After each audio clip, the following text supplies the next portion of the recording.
So, thank you, Jude. So a lot of folks, when I teach Universalist history, really wrestle with it. By the way, if you didn't catch it this past year, it's coming around again this fall. But you might recall a few months ago that our former intern, Michael, preached about the promise of universalism, about the good news our Universalist ancestors preached about there being no eternal damnation. And you might remember that our Universalist Christian forebears came to the conclusion a couple hundred years ago that hell is a myth, that a loving God wouldn't punish people eternally for finite sins, and that God sending his son to die to pay for sins that God ultimately could forgive whenever he wanted to made no sense. In short, hell isn't real. Great, right? So what's the problem? Well, no eternal damnation means that there is no afterlife punishment for a Hitler or a Dahmer. That means there's no eternal reckoning for African American slavery or indigenous genocide. That there is no eternal balance waiting to make those responsible for such suffering pay. And that's hard. It's not at all satisfying, is it? I don't know about you, maybe you don't have this problem, but I can be pretty petty. We want there to be some kind of punishment, some kind of suffering for those who have caused so much suffering for others. Do we as Universalists just let them off the hook? And it occurred to me that this question is only really reconcilable when you start to look at people with the kind of compassion that Eric has been talking about this morning. It only makes sense when you start to see sins as systemic, as the result of policies and norms we've enacted as a nation and as a society for centuries that reinforce our inhumanity to one another. It's only reconcilable when you start viewing human beings as embodiments of the divine, for whom dignity and respect are always due. That these things are happening as a result of our failure corporately to build systems that hold up the inherent worth of all people, that take care of all people.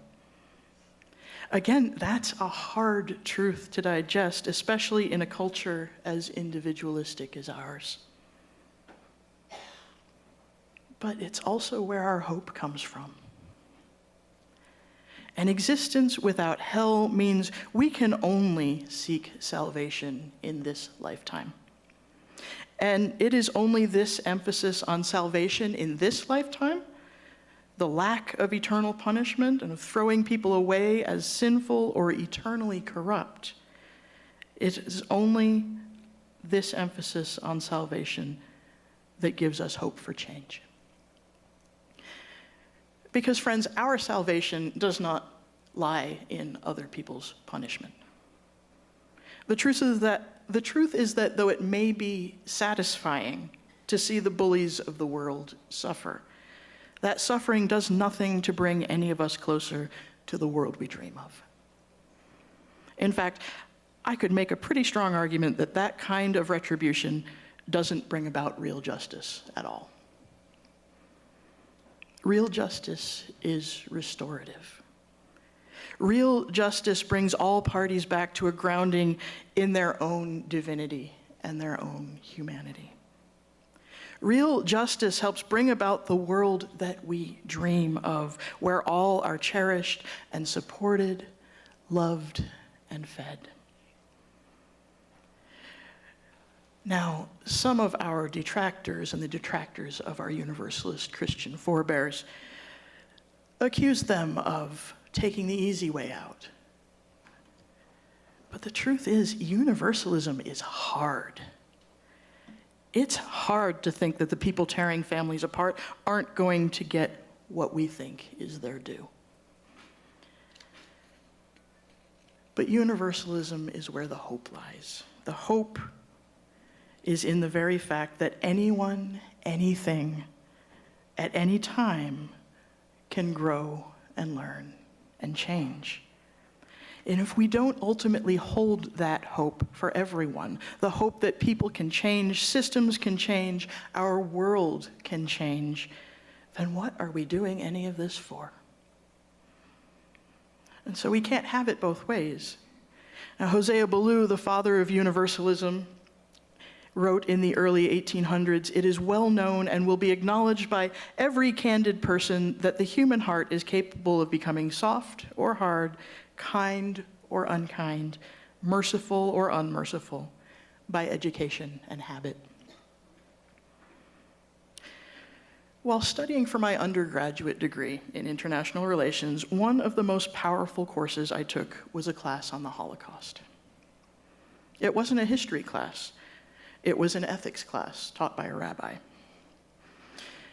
And the class was organized around the question of what makes a nation of people commit horrible acts like the Holocaust. Now, I won't take you through the entire semester of discussion and deliberation. You're welcome. But the conclusion we came to is that the German people of the 1930s and 40s weren't inherently evil any more than any other group of people. What they were was scared and hungry, or scared of being hungry. And what they were was brainwashed for hundreds of years into thinking that the Jews were somehow different from them. And what they were was complacent, preferring to pretend to live their normal lives while the world around them became an increasingly violent and unjust place. None of this strikes me as inherently evil in the way that we generally think about it. Some of it is human nature. All of it can be changed. Audre Lorde told us we can't dismantle the master's house with the master's tools. And friends, where we are now is the result of a house built for centuries on division and on condemnation of people for who they are and for not living up to impossible standards, standards meant to exclude and to hoard power. We are not going to dismantle this house using those same methods of greed, hatred, and shame. Yes, we have to resist what's going on around us all the time, or we risk becoming as complacent as the Germany of the 1930s. But Eric is right. If we take our faith seriously, we must fight the injustice while still believing in the ability of those perpetrating that injustice to grow and to change. Because hope in our ability to collectively change is the hope that will get us through these times, folks. So thank you, Eric. Amen, Ashe, and may it be so.